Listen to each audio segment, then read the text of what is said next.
Have you ever wondered what happens when the ultimate, like, obsessive fan actually manages to track down their idols? Oh, it's such a wild scenario to think about. Right.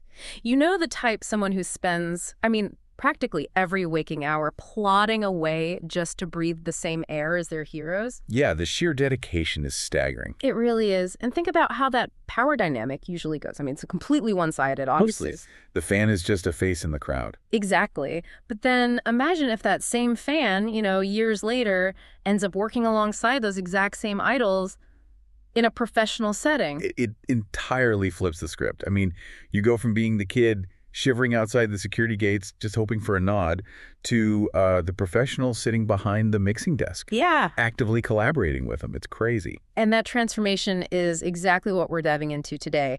We've got a fantastic stack of source material from Kenny Denton's memoir, There Ain't No Rules in Rock and Roll. Such a great read. It really is. And our mission for this deep dive isn't to just, recount the history of Beatlemania for you. Right, because that's been done a million times. Exactly. We're looking for those incredibly blurred, sometimes awkward, and let's be honest, often hilarious lines between fandom and professional reality. Yeah, it's a very fine line. We're extracting the most humanizing, surreal nuggets from a time when the biggest band in the world was, oddly, incredibly accessible. Accessible is almost an understatement, really. When you look at the Beatles at the height of their fame, the contrast between their global godlike worship and their physical day-to-day reality in 1960s London is just staggering. It's hard to wrap your head around today. It really is. They were literally just walking down the street or, chatting over garden fences. Okay, let's unpack this, because to really grasp how surreal this gets,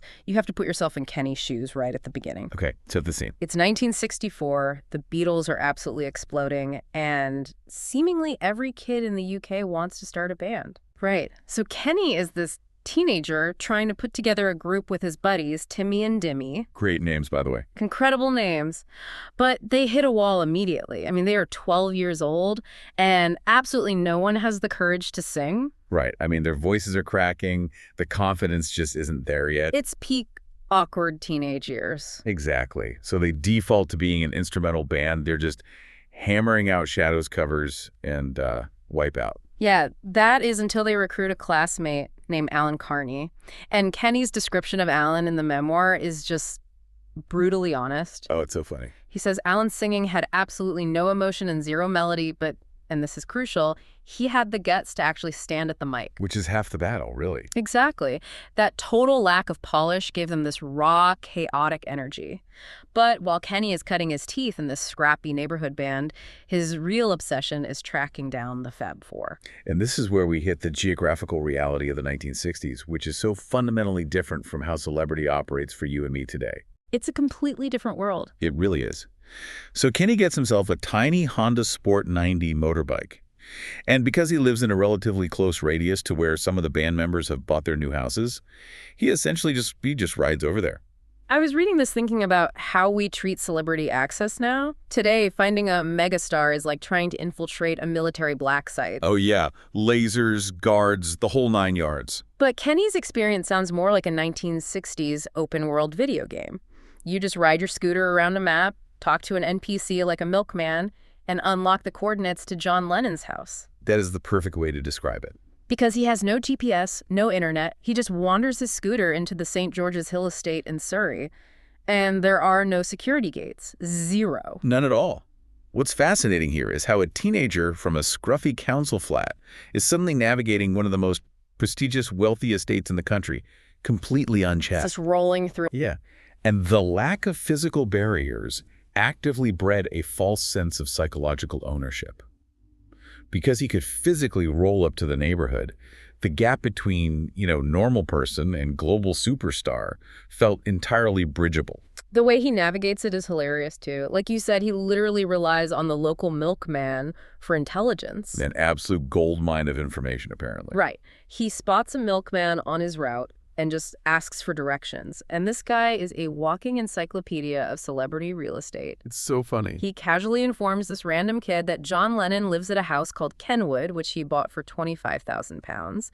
And Ringo Starr bought his place down the road from the actor Peter Sellers for £35,000. Just giving out the exact home addresses and purchase prices of the most famous people on Earth. Yeah, it perfectly illustrates that era's absolute innocence regarding privacy. The infrastructure of fame just hadn't caught up to the reality of fame yet. So true. So Kenny rides his little Honda up to the bottom of the steep drive at Kenwood, and he doesn't go all the way up. He just stands there staring at the house. Just taking it all in. Yeah. And he has this incredibly poignant realization. Standing there, he feels like he stumbled into someone else's dream. Wow. But because he can physically touch the driveway, he feels that maybe one day it could be his dream too. And that belief keeps him coming back. I mean, it becomes a routine, to the point where he's lingering by Kenwood one day and sees two little kids playing at the bottom of the drive. As you do. Right. And he recognizes one of them from a magazine as Julian Lennon. Oh, man. So he actually asks the kid if his dad is home. Julian says no, they're just playing a game called Belly Bombs. Belly bombs. Yeah, and Kenny immediately files this away in his brain, thinking, Belly Bombs. I bet that's the inspiration for the next song, something like Lucy in Disguise with Diamonds. Which is such an endearingly wrong interpretation of Lucy in the Sky with Diamonds. It's slightly off the mark. Just a bit. But, if you're constantly hovering around your idols' neighborhoods, eventually you're going to bump into them. It's a numbers game. It really is. And these aren't your typical neighbors. The innocent geographical proximity inevitably leads to some incredibly awkward street-level encounters. Case in point is the London cabbie incident. This one is wild. So Kenny is riding in a taxi with his guitar, and the driver just casually mentions he had that scruffy bloke with the long hair and his Japanese girlfriend in the back earlier that day. Meaning John and Yoko. Exactly. And the cabbie just tells him exactly where he dropped them off. Montague Square in Marylebone. Unbelievable. So Kenny, being Kenny, jumps on his motorbike that same evening and rides over. He pulls up, and he spots Ringo's chauffeur sitting in a blue Mercedes outside. And the kicker is, the chauffeur actually recognizes Kenny from his previous lurking. The chauffeur's reaction is just total disbelief. He rolls down his window and demands, "How did you find out about this? They only moved in today." That poor chauffeur, he must have thought Kenny was a wizard or something. Right. So Kenny explains the cabbie connection, and then, and this is so brazen, he just casually peers down into the basement flat window from the street. Like it's totally normal. And there it is. A perfectly framed historic diorama. John Lennon holding the street pepper jumpskin with Yoko Ono standing right beside him. Just hanging out in the basement, entirely visible to anyone walking by. It's such a surreal image. The biggest cultural icons of the decade, practically on display in a terraced house basement. But Kenny's luck in remaining a quiet, undetected observer really doesn't last. No, it really doesn't. And this is where things get tense. Yeah. He starts spending more time hanging around Abbey Road because his own band is now rehearsing in a basement nearby. Right. And this is where my alarm bells started ringing while reading. So he's at a red light on his bike, sees Ringo driving the Mercedes with his wife, plus John and Yoko in the back. Okay. Kenny assumes they're heading back to Montague Square, so he literally races ahead, parks, and lies in wait. Oh, boy. He darts across the road with his camera, trying to snap a photo of them getting out of the car. He's fumbling, only gets John, misses Yoko, and as he's trying to line up a second shot, a loud, comical, cow-like moo fills the air. Which is just Ringo Starr, leaning on a novelty horn, completely unimpressed with this teenager flashing a camera in their faces. Wait, so he's following them, looking into basement windows, jumping out of the shadows with cameras. Isn't there a fine line between enthusiastic superfan and menace to society here? I mean, if you or I did this today, we'd have a restraining order by Tuesday. Oh, easily. You'd think so, but you have to remember that in the late 60s, the legal and social framework for celebrity privacy literally didn't exist yet. It was the Wild West. Exactly. The word paparazzi wasn't even in Kenny's vocabulary. The concept of an aggressive, intrusive media culture was still forming. That makes sense. Yeah, so fans felt this naive entitlement. Because the music felt so personal, they felt they possessed the band, and therefore they had a right to their physical space. And that entitlement absolutely boils over into the most cringe-inducing moment in the entire text, the Abbey Road altercation. So this part is hard to read. It's brutal. So Kenny is hanging around the studio, and he spots George Harrison walking down the steps to his white Mercedes. John Lennon is walking toward the passenger side. Okay. Kenny just happens to have his Magical Mystery Tour record with him, so he runs up to John right as John is pulling the car door open. And the timing is just catastrophic. Yep. The heavy car door violently smacks Kenny's hand and sends the Magical Mystery Tour record flying across the tarmac. Ouch. John Lennon, who is completely out of patience with being hounded, just growls at him, "Why don't you F-E-C-K off F?" Which is, frankly, a deeply human, entirely understandable reaction to someone leaping out at you in a parking lot. Oh, absolutely justified. But Kenny, who is mortified, bending down to pick up his record, he just cannot help himself. He fires back, yelling, "I helped pay for that bloody car you're getting into." Wow. That shout perfectly encapsulates the exact fan entitlement we were just talking about. It really does. It's the ultimate defense of the obsessed consumer, right? My record purchases pay your wages, therefore you owe me your time. It's a shocking clash of reality. The mythical idol tells you to F off, and the illusion completely shatters. But the encounters weren't always shouting matches. That's what makes this era so weird to me. Sometimes the interactions were so quiet they were almost comedic. Like the George Harrison incident. Yes! Take the time, Kenny tracked down George Harrison's incredibly beautiful bungalow in Esher. This is the place with Mick and Marianne were here, graffitied on the wall. Right. Kenny rings the bell. The lady of the house says George is in the shower, but if you wait by the narrow gate, you'll catch him leaving. Which is crazy that she even told him that. I know. So Kenny waits. Eventually, George's massive, long wheelbase white Mercedes roars to life.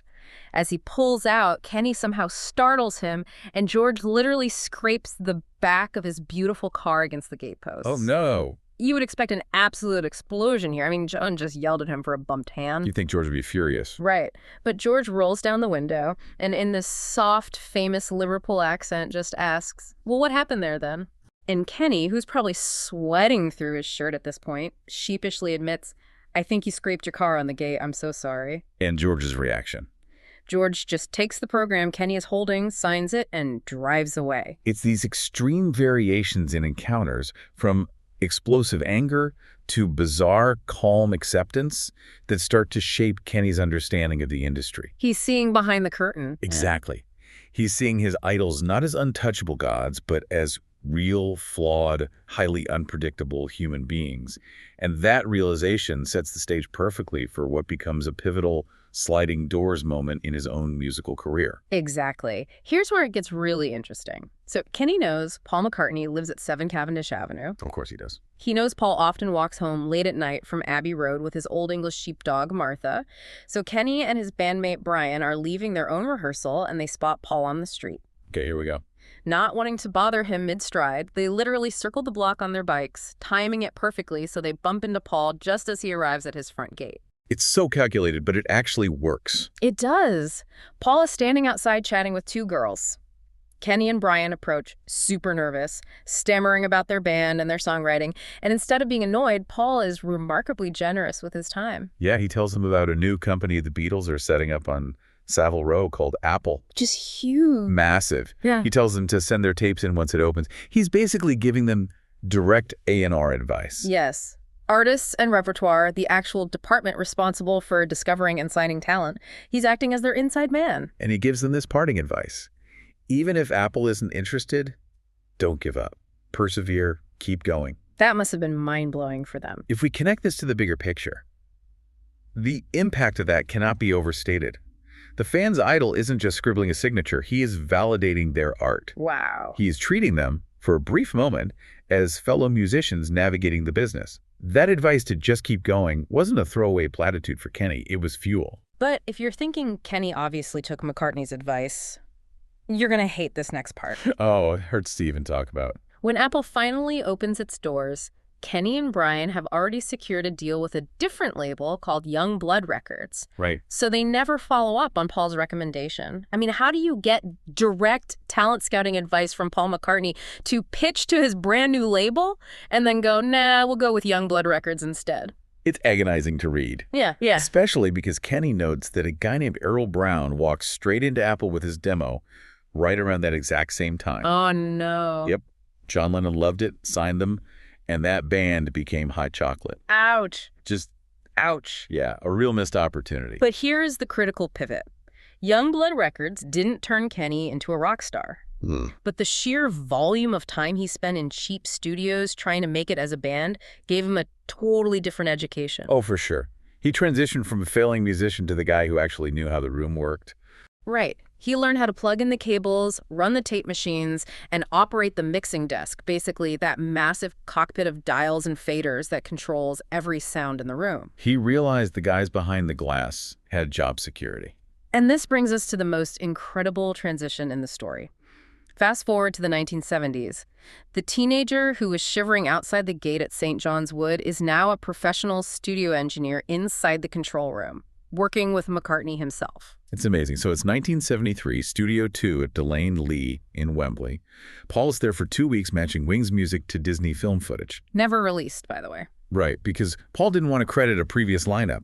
But Kenny is there on standby, helping Paul's engineer, Phil McDonald, navigate the studio desk. Then in 1977, Wings books Studio One for a marathon 10-month session for Wings Over America.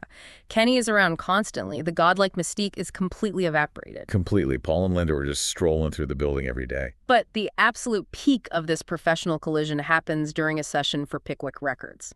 Oh, this is the best part. So Pickwick was famous for budget knockoffs. They would hire studios to bash out cheap, sound-alike versions of the latest chart hits to sell in Woolworths. Right.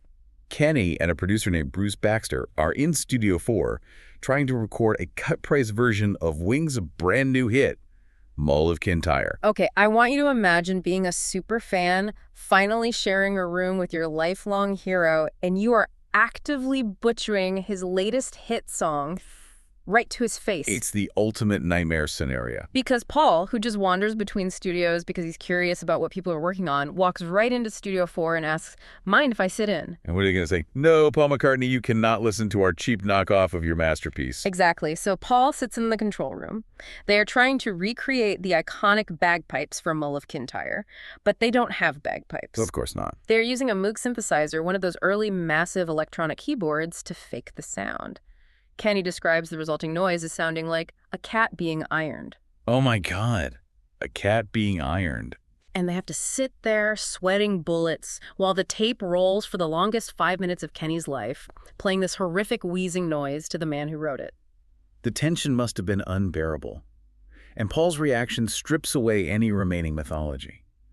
The producer, Bruce, tries to save face by desperately explaining that a guy who does a passable McCartney impression is coming in later to do the vocals. Trying to salvage it. Yeah, but Paul is unfailingly polite. He just smiles and says, "This could be good. Thanks for letting me sit in."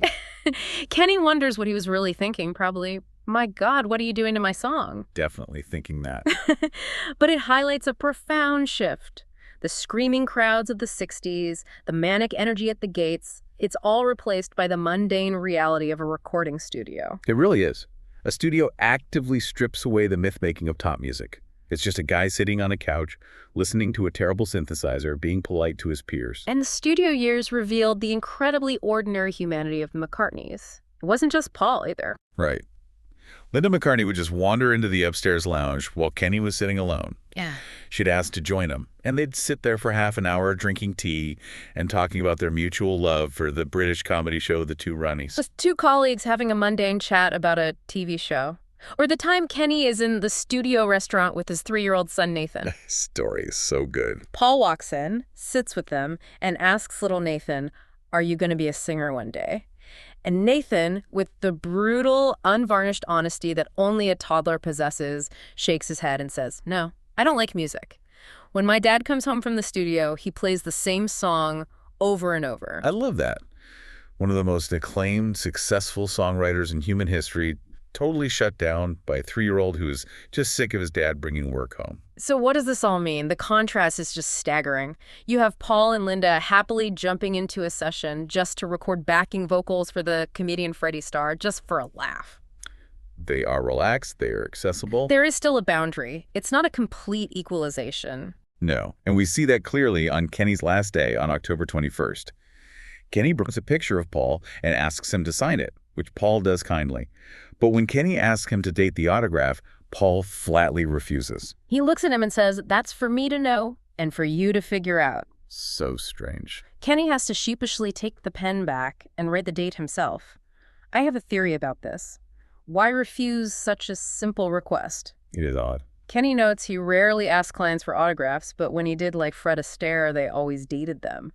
I think Paul doing this was a deliberate power move. This raises an important question, Hmm. and I agree with you. It's a lingering, eccentric boundary. It's a subtle, almost playful, but very firm reminder. We may drink tea in the lounge and laugh at your toddler roasting my profession, but I am still Paul McCartney, and I control exactly how much of myself I give away. It's the final flex of the idol. Perfectly said. So we've gone from a kid on a little Honda motorbike staring up a steep driveway hoping for a glimpse of a Beatle to a professional engineer desperately trying to keep a straight face while McCartney listens to a Moog synthesizer sound like an ironed cat. What a journey. Proximity completely changes our relationship with our heroes. When you get close enough, the gods just become people who scrape their cars on gates and get roasted by 3-year-olds. The untouchable illusion is replaced by a much richer, albeit less magical reality. Exactly. But there is one final mystery from this text that I want to leave you with, a detail that just hung with me. What is it? Kenny explicitly notes that during all those years working in the studio with Paul, chatting in the lounge, sitting in the restaurant, he never once mentioned that he was the kid outside the house in St. John's Wood that night. He never brought up the fact that Paul gave him the advice that kept him in the industry. Why do we do that? When we finally cross the threshold and meet our heroes as peers, why do we hide the obsessive fanboy origin stories that drove us to them in the first place? Something for you to mull over.